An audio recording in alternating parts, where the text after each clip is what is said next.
বাংলাদেশ জামায়াত ইসলামীর নায়েবে আমির ডক্টর সৈয়দ আব্দুল্লাহ মোহাম্মদ তাহের বলেছেন, গত কয়েকদিন বাংলাদেশের রাজনীতিতে উত্তাপ দেখা দিয়েছে। বিভিন্ন রাজনৈতিক দল ও স্টেক হোল্ডারদের সাথে কথা হয়েছে, উত্তেজনা কমে এসেছে।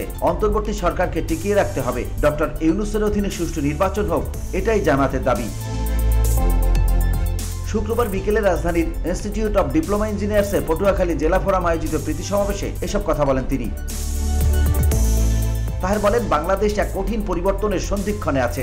এখন সবকিছু ছেড়ে দিয়ে নির্বাচনকে প্রাধান্য দিতে হবে, মানুষের আস্থা অর্জন করতে হবে। সুষ্ঠু ও নিরপেক্ষ নির্বাচনই সংকটের সমাধান হতে পারে। সরকারের পক্ষ থেকে ডিসেম্বর থেকে জুনের মধ্যে নির্বাচনের কথা বলা হয়েছিল। এই সময়ের মধ্যে রোডম্যাপ ঘোষণা করুন, সংস্কারেরও রোডম্যাপ ঘোষণা করুন।